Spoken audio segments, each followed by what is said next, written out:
expand your capacity is through the partnership that we have, federal and state government, along with local Oh government. no, sir. You've got a, something on your chin. I'm gonna hand you a note, letting you know. Oh, it's a booger? Well, I'm sure nobody will notice if I just, stick it in my mouth. Yummy. Oh, here you go, Billy. I have something for you. Here, take this. What is this? This is my sister's underwear. Ugh. What must be what? I grew up in a neighborhood where you became a cop, a firefighter, or a priest. I wasn't qualified for any one of them. So here I am. And by the way, one of the things I've gotten able to get done, and that's what, let me finish the question. The answer. What must be what? I want to say, oh, I like to walk out of my robe to go in. What must be what? Come on. I like to walk out of my robe to go in. You think I'm joking? I'm not. You know what I mean? I like to walk out of my robe to go in. What must be what? What do you think, huh? I like to walk out of my robe to go in.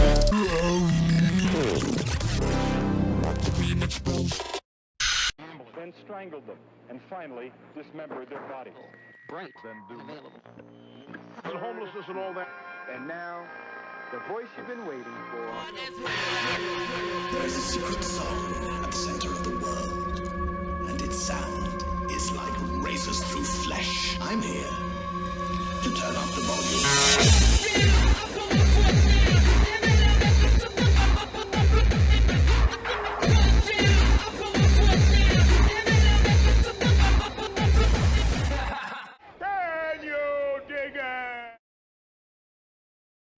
Well, you might think that the news has been kind of slow lately because it seems like on the morning news shows all they want to talk about is the Olympics and the dangerous new surge and the Delta variant and yada yada yada. But one thing they conveniently left out, I don't know if it has anything to do with this guy's political connections, but they're not talking much about Ed Buck, who just got convicted for killing 2 people.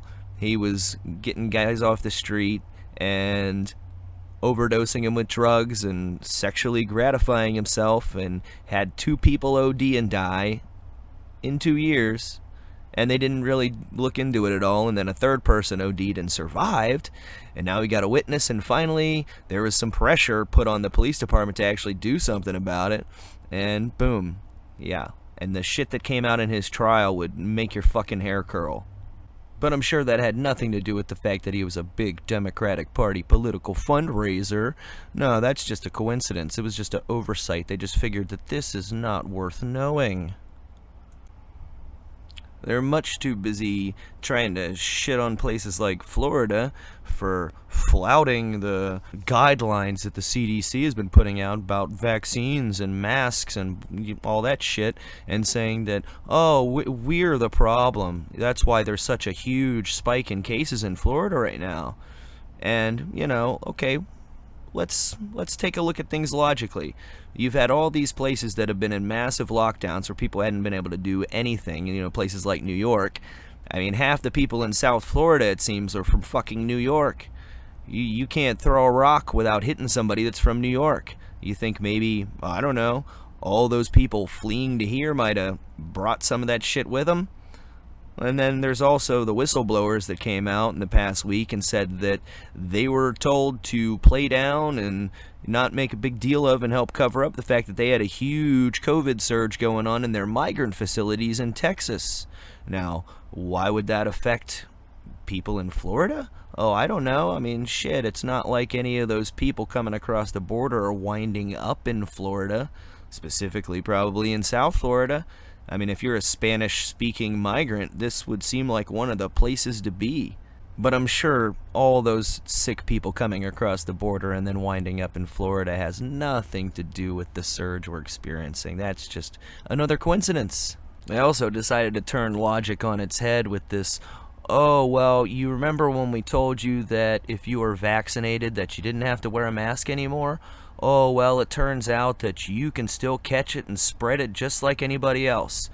But, well, the thing is, see, the vaccine will protect you from getting really sick or dying. It'll make the illness less severe, which, without a time machine to go back and go down an alternate reality, how would you possibly know how sick you would have been if you had done something different in the past? I mean, how exactly do you calculate that?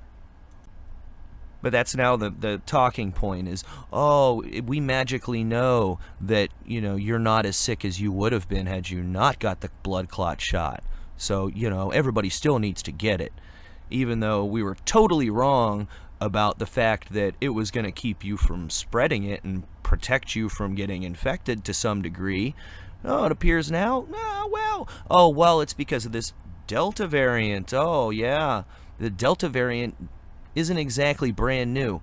This shit first got discovered in December of last year, right about the same time the blood clot shot came out. For months, they've been telling us, oh no, the vaccine works great against this variant. I mean, we might in the future need to re-up people's antibodies with some booster shots, but so far the shot is working just as good as it's supposed to with this Delta variant. And now all of a sudden, oh no, we were wrong.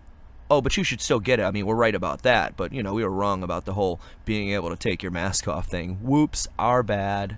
And if you're to send an email to the CDC and say, ask them, hey, how do you know, like, how would I know which variant I have if I have the Delta variant? You'd get a response something like this back. Oh, well, the PCR test can detect all the variants, but we don't know which variant you have. See, for that, you'd have to do a whole genome sequence. So then you wonder, well, how many of these cases of COVID are they sequencing? It's a lot harder to nail down actual numbers on that. I was looking and I found some old numbers. I mean, there was a Forbes article from back in January that said that we hadn't sequenced but 0.3% of the cases of COVID. 0.3%. That seems kind of small. I can't find anything for what it's currently at, but by March, the week of March 6th, you had 415,000 cases and less than 7,000 sequences for that week. So that comes out to less than 2%. So you're basing all of this on sequencing less than 2%. A very small sample size. So when you got Rochelle Walensky coming out and saying, oh, this is terrifying because, you know, it was 50% of the cases that were Delta variant in the beginning of July, and now all of a sudden it's 83%. But you're basing this off of what, maybe a couple of percent of the cases?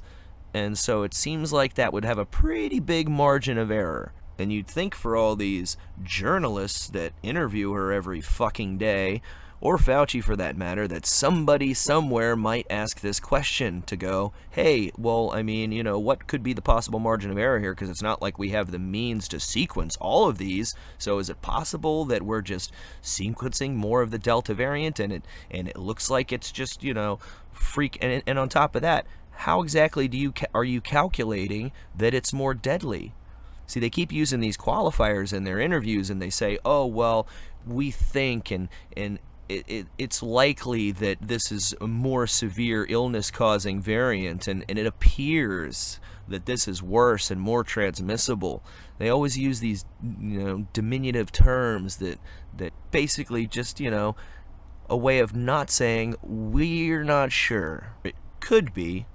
Just once, I'd like to see one of these assholes conducting one of these interviews actually push back and go, hey, you know, you people seem to be wrong an awful lot. What's up with that? Doesn't exactly instill confidence when they sit there and just kiss the asses of these people that are clearly telling us things that make no sense. Sláinte.